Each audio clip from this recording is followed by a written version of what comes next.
বিসমিল্লাহির রহমানির রহিম। সুপ্রিয় শিক্ষার্থী, তোমরা সকলেই কেমন আছো? আশা করি যে যেখানে আছো সুস্থ আছো, নিরাপদে আছো। 2020-21 শিক্ষাবর্ষে একাদশ শ্রেণীতে ভর্তিকৃত সকল শিক্ষার্থীকে আমি জানাচ্ছি আন্তরিক অভিনন্দন। শিক্ষার্থীরা, তোমরা তোমাদের জীবনের খুব গুরুত্বপূর্ণ একটি ধাপে প্রবেশ করেছো। স্কুল পর্যায়টা শেষ করে তোমরা কলেজ জীবনে পা রেখেছো। তার জন্য তোমাদেরকে জানাচ্ছি আবারও অভিনন্দন এবং শুভেচ্ছা।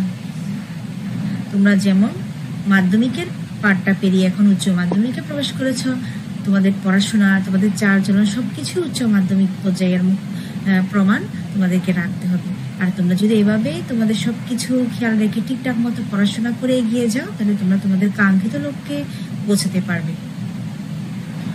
শিক্ষার্থীরা, তোমরা ইতিপূর্বে জীববিজ্ঞানে 2টি অনলাইন ক্লাস করেছো। আজকে আমি তোমাদের জন্য তোমাদের 3টি অনলাইন ক্লাস নিয়ে এসেছি। তোমাদের সাথে আছি আমি সাদিয়া মুশাররত, প্রভাষক, জীববিদ্যা বিভাগ, হাজারত ডিগ্রি কলেজ।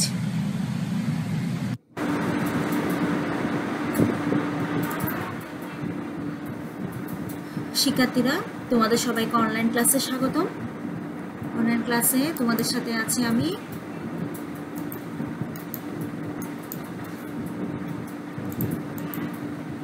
সাদিয়া মুশাররত, প্রভাষক, জীববিদ্যা বিভাগ, হাজারত ডিগ্রি কলেজ।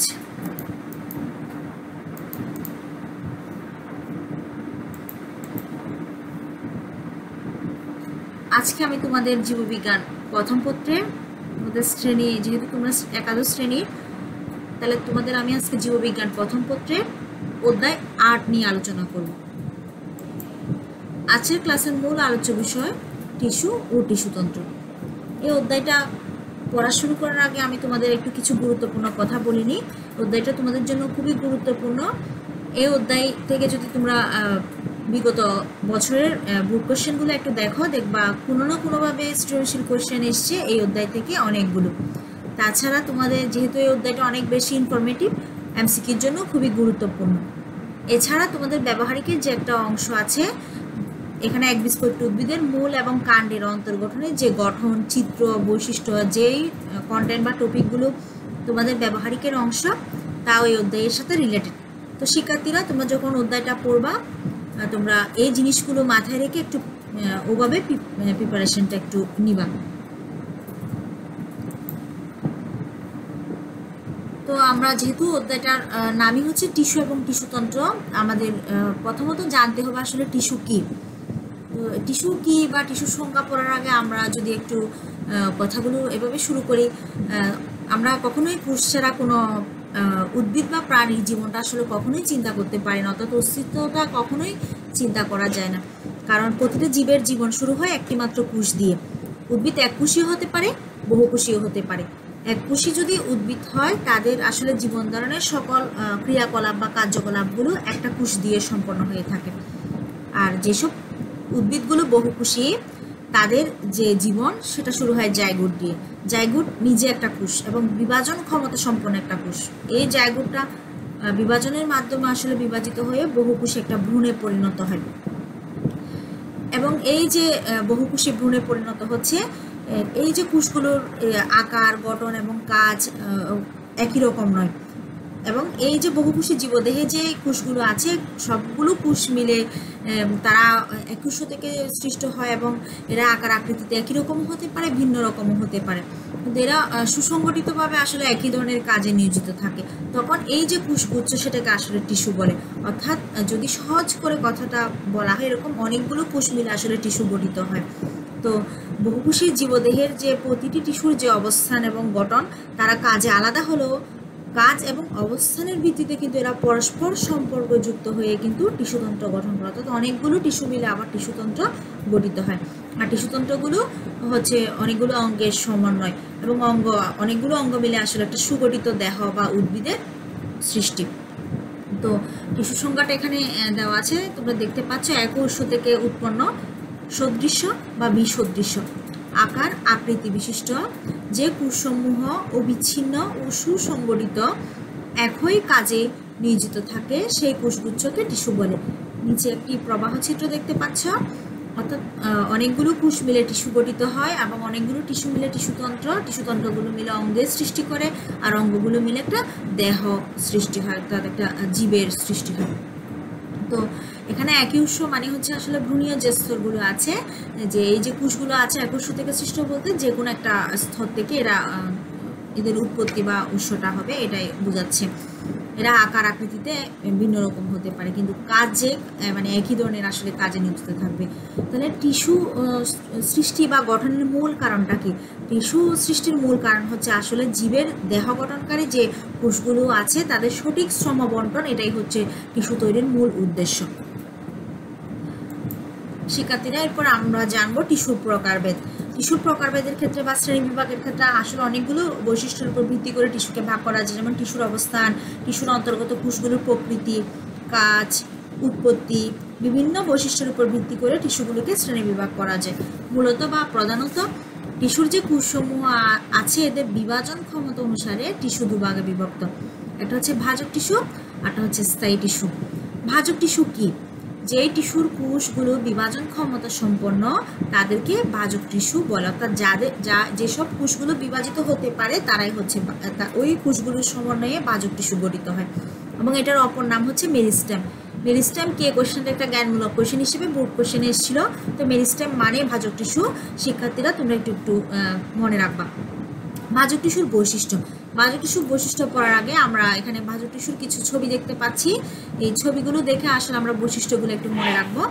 যেহেতু এই কোষগুলো অপরিণত কোষ কিন্তু বিভাজন ক্ষমতা সম্পন্ন, যেহেতু অপরিণত তাই এরা আসলে সময়টা খুব কমই পায়, তাই আসলে এরা খুব দ্রুত বিভাজিত হয়ে যায়।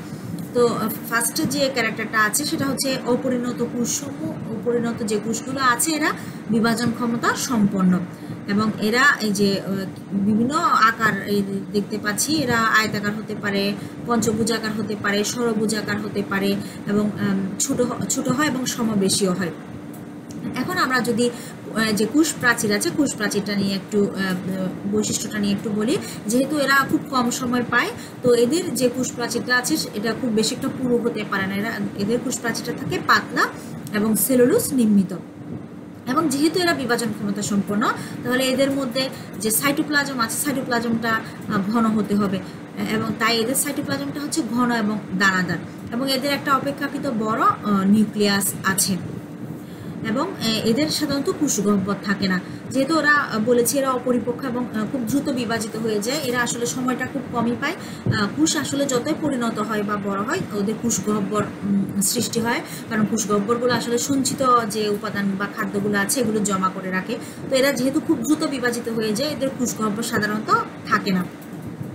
এছাড়া আমরা দেখতে পাচ্ছি কোষগুলো একটার সাথে একটা খুব সংযুক্ত অবস্থা আছে, অর্থাৎ কোষগুলোর মধ্যে কোনো আন্তঃকোষীয় কোনো কি নেই, ফাঁক নেই, এটাও তাদের একটা বৈশিষ্ট্য। এছাড়া কোষগুলোর মধ্যে বিপাকীয় হারটা বেশি।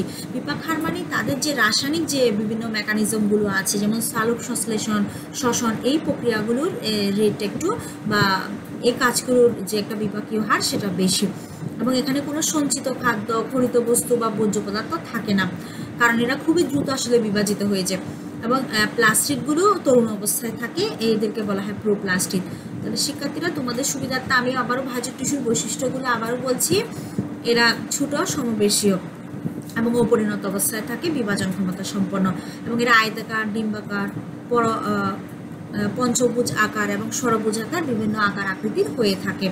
এবং এদের যে কোষ প্রাচীর আছে এটা পাতলা সেলুলোজ নির্মিত, ঘন দানাদার সাইটোপ্লাজম বিদ্যমান থাকে, এবং নিউক্লিয়াসটা অপেক্ষাকৃত বড়।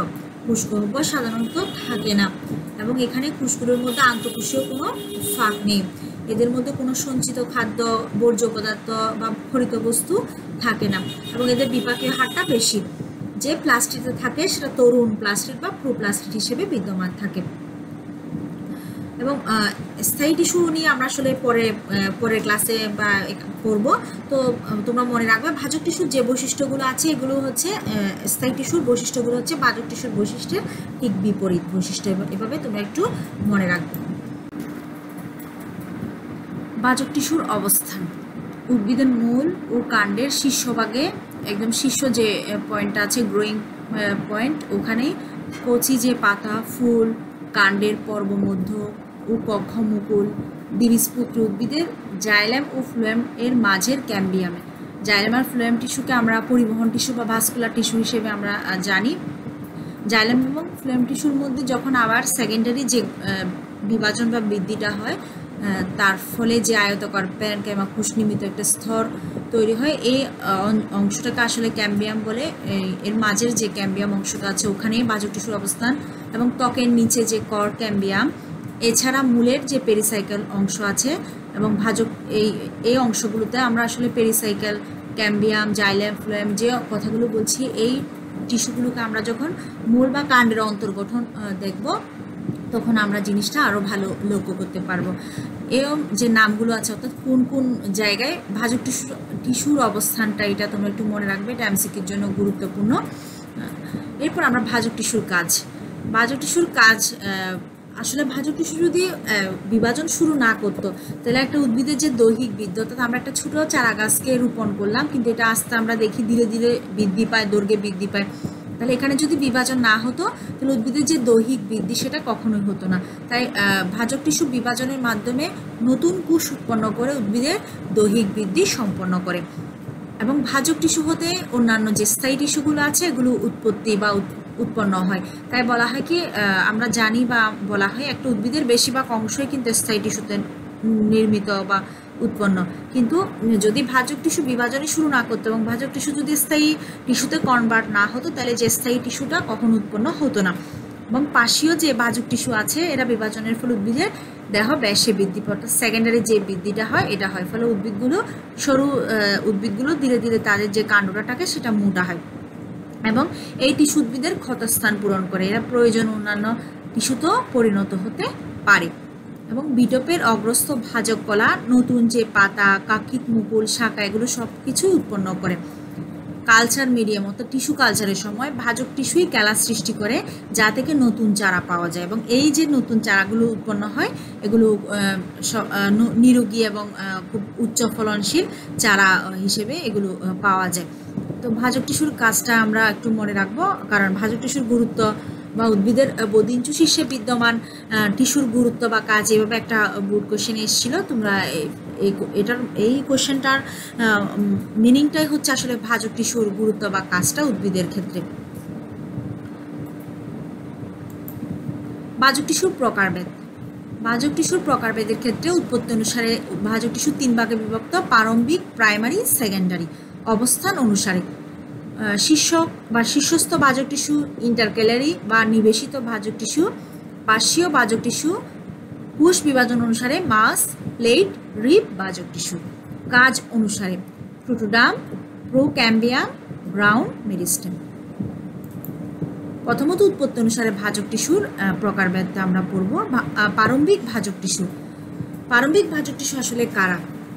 প্রারম্ভিক মানে হচ্ছে শুরু, এটাকে প্রো মেরিস্টেম বলে, অর্থাৎ মূল বা কাণ্ডের অগ্রভাগের শীর্ষদেশে একটি ক্ষুদ্র অংশ রয়েছে যেখান থেকে পরবর্তী ভাজক টিস্যুর উৎপত্তি ঘটে, তাকে প্রারম্ভিক ভাজক টিস্যু বলে। এবং এই অঞ্চল থেকে আসলে প্রথম যে বৃদ্ধি সেটা শুরু হয়, অর্থাৎ এই যে একটা জাইগোট, সে নিজে একটা কোষ, সে বিভাজনের মাধ্যমে যে একটা বহুকোষ একটা ভ্রূণে যে পরিণত হলেই এরাই হচ্ছে প্রারম্ভিক, এরাই শুরু বা স্টার্টিংটা।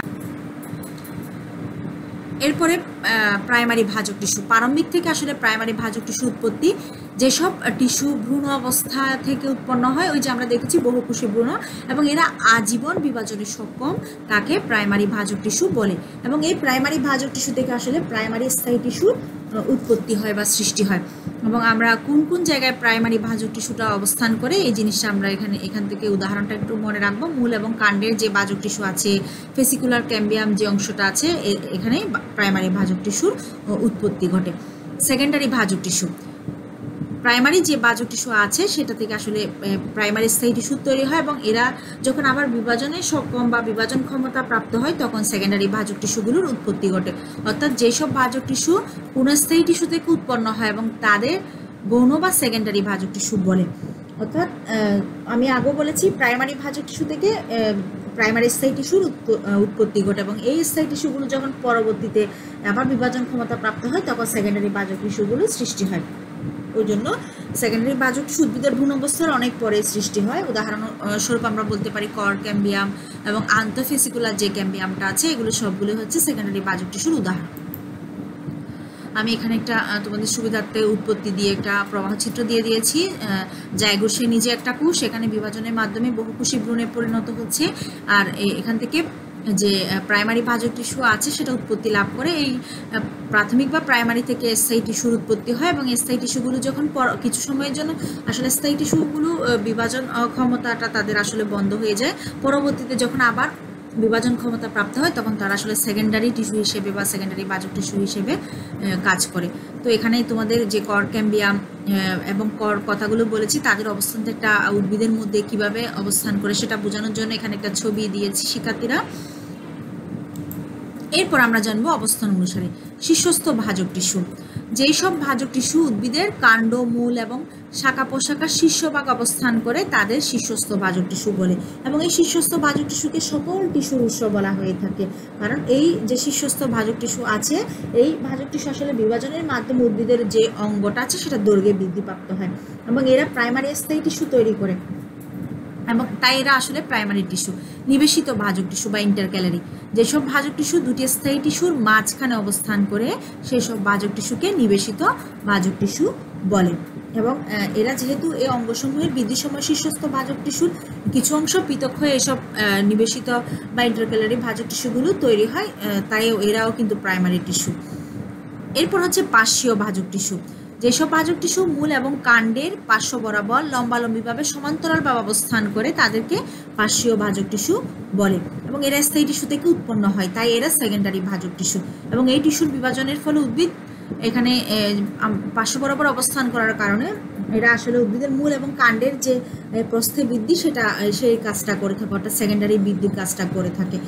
যেমন এখানে উদাহরণস্বরূপ কর ক্যাম্বিয়াম, তারপর ইন্টারফেসিকুলার যে ক্যাম্বিয়াম আছে, উদাহরণস্বরূপ অবস্থান অনুসারে বাজক টিস্যুর পার্শ্বীয় বাজক টিস্যুর কথাটা বলা যায়। এখানে একটা ছবি আছে, দেখতে পাচ্ছ একদম শীর্ষ দেশে যেটা অবস্থান করছে শীর্ষস্থ বাজক টিস্যু, আবার দুইটা স্থায়ী টিস্যুর মাঝখানে যারা অবস্থান করছে এরা হচ্ছে ইন্টারক্যালারি বা নিবেশিত বাজক টিস্যু। আর এই যে লম্বালম্বিভাবে সমান্তরালভাবে যে অবস্থান করছে এবং এদের মাধ্যমে আসলে প্রস্থে বৃদ্ধি পায় উদ্ভিদ, এরা হচ্ছে পার্শ্বীয় বাজক টিস্যু। এখানে উদ্ভিদের বিভিন্ন অংশে এই যে এখানে যে shoot apical meristem, apical meristem মানে হচ্ছে শীর্ষস্থ বাজক টিস্যু, শীর্ষ দিকে কীভাবে অবস্থান করছে, আবার এখানে ইন্টারক্যালারি যে দুটো স্থায়ী টিস্যুর মাঝখানে কীভাবে ইন্টারক্যালারি অবস্থান করছে উদ্ভিদের ক্ষেত্রে, আবার এই যে এখানে ল্যাটারাল বা পার্শ্বীয় যে কীভাবে অবস্থান করছে যার কারণে আয়তনে বা প্রস্থে বৃদ্ধির জন্য দায়ী, এটা মূলের ক্ষেত্রে দেখানো হয়েছে। শীর্ষস্থ বাজক টিস্যু একদম শীর্ষভাগে কোথায় অবস্থান করছে। এরপর আমরা কোষ বিভাজন প্রক্রিয়া অনুসারে মাস, প্লেট, রিব, এইটা ভাজক টিস্যু শ্রেণী বিভাগটাও বুট কোয়েশ্চেন এসছে। তাছাড়া মাস, প্লেট, রিব এই কন্টেন্টগুলো কিন্তু আলাদা আলাদা করেও পরীক্ষায় এসছে, অর্থাৎ জ্ঞানমূলক বা অনুধাবনমূলক কোয়েশ্চেন হিসেবে এসছে। তোমরা একটু এই জিনিসগুলো মাথায় রেখে একটু প্রিপারেশনটা নিবা। যেমন এখানে মাস, প্লেট, রিব যদি বলে আসলে কোন তলে বিভাজিত হয় কোষগুলো, এই পরিপ্রেক্ষিতে এটাকে বিভাজন করা হয়েছে। মাস হচ্ছে যেসব ভাজক টিস্যুর কোষগুলো সব তলে বিভাজিত হয় তাকে মাস ভাজক টিস্যু বলে। ফলে কোষগুলো একটা নির্দিষ্ট নিয়মে সজ্জিত না হয়ে কোষপুঞ্জ গঠন করে। উদাহরণস্বরূপ অ্যান্ডোস্পার্ম বা শস্য, পরিস্ফুটনরত যে রেণস্থলী আছে, মজ্জা বা মেডুলা, কর্টেক্স এবং বর্ধনশীল যে ভ্রূণ, সব জায়গায় হচ্ছে মাছ ভাজক টিস্যুটাকে অর্থাৎ ওই প্রক্রিয়ায় বিভাজিত হচ্ছে। প্লেট ভাজক টিস্যু, যখন ভাজক টিস্যুর কোষগুলো দুটি তলে বিভাজিত হবে ফলে একটা চ্যাপ্টা বা প্রসারিত একটা আকার ধারণ করে। যেমন পাতা কেন চ্যাপ্টা হয়, প্লেট ভাজক টিস্যু বিভাজন, প্লেট প্রক্রিয়ায় ভাজক টিস্যুর বিভাজন সম্পন্ন হয় বলে পাতা চ্যাপ্টা হয়। রিব ভাজক টিস্যু, যেসব ভাজক টিস্যুর কোষগুলো একটি মাত্র তলে বিভাজিত হয় তাকে রিব ভাজক টিস্যু বলে। ফলে কোষগুলো রৈখিক যে সজ্জাক্রম, বুকের পাঁজরের যে হাড়গুলো আছে দেখতে অনেকখানি এরকম এক সারিতে অবস্থান করে। উদাহরণস্বরূপ যেমন তরুণ যে মূল, কাণ্ডের বহিঃস্তর, মজ্জা এবং মজ্জারশ্মি ইত্যাদি হচ্ছে রিব ভাজক টিস্যুর উদাহরণ।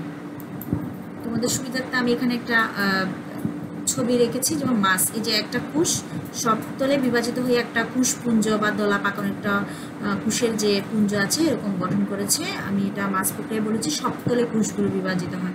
আর প্লেট, প্লেট প্রক্রিয়া আসলে দুটি তলে বিভাজিত হয়, দৈর্ঘ্যে প্রস্থে। ফলে একটা চ্যাপ্টার এবং প্রসারিত যে একটা আকার আছে অনেকখানি এরকম দেখায়। এবং রিপ প্রক্রিয়া আসলে কোষগুলো একটি মাত্র তলে বিভাজিত হয়, ফলে একটা রৈখিক যে সজ্জাক্রম অনেকখানি দেখতে বুকের পাঁজর বা রিবের মতো দেখায়, এইভাবে তার নামকরণ হয়েছে আসলে রিব। এবং দেখা যাচ্ছে কি যে মাস প্রক্রিয়ায় ভাজক টিস্যুর যে বিভাজন হয়, এটার ফলে উদ্ভিদের যে অঙ্গগুলো আছে এগুলো ঘনত্বে বৃদ্ধিপ্রাপ্ত হয়। এবং রিপ প্লেট প্রক্রিয়ায় যে দুইটি তলে বিভাজিত হয়, ফলে উদ্ভিদের রিপ প্লেট প্রক্রিয়ায় যে দৈর্ঘ্য এবং প্রস্থে অর্থাৎ দুটি তলে যে বিভাজিত হয়, এর ফলে উদ্ভিদ আয়তনে অর্থাৎ উদ্ভিদের অঙ্গগুলো আয়তনে বৃদ্ধিপ্রাপ্ত হয়। এটা এমসিকিউতে এসে ঘনত্বে বৃদ্ধিপ্রাপ্তর জন্য নিচের কোন ভাজক টিস্যু দায়ী? মাস। আর আয়তনে এর জন্য প্লেট। এভাবে আমরা একটু মনে রাখব। সর্বশেষ কাজ অনুসারে ভাজক টিস্যু 3 ধরনের: protoderm, procambium, ground tissue. Protoderm শব্দের অর্থ আসলে ত্বক খেয়ে বোঝাচ্ছে, অর্থাৎ যে ভাজক টিস্যুর কোষগুলো অরীয়ভাবে বিভাজনের মাধ্যমে উদ্ভিদ দেহের ত্বক সৃষ্টি করে তাকে প্রোটোডার্ম বলে। প্রোক্যাম্বিয়াম অর্থাৎ যে ক্যাম্বিয়াম অংশটা আছে সেটা আমরা মনে রাখবো এভাবে, ক্যাম্বিয়াম তৈরির পূর্ব অবস্থা প্রোক্যাম্বিয়াম।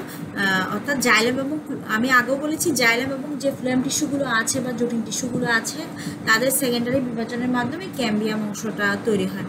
তো সংজ্ঞাটা আসলে এভাবে যে ক্যাম্বিয়াম, জাইলেম এবং ফ্লোয়েম যে তৈরি যেসব ভাজক টিস্যুর কোষগুলো তৈরি করে তাদেরকে বলা হয় প্রোক্যাম্বিয়াম, অর্থাৎ পরিবহন অংশ বা পরিবহন টিস্যুগুলো যেসব ভাজক টিস্যুর তৈরি করে বা সৃষ্টি করে তাদেরকে প্রোক্যাম্বিয়াম বলে। গ্রাউন্ড টিস্যু সহজ কথায় হচ্ছে ত্বক এবং পরিবহন যে অঞ্চলটা আছে এটা এই দুইটা অংশ ছাড়া বাদবাকি অংশ উদ্ভিদের যেই ভাজক টিস্যুর অংশ দ্বারা তৈরি হয় সেটা হচ্ছে গ্রাউন্ড টিস্যু।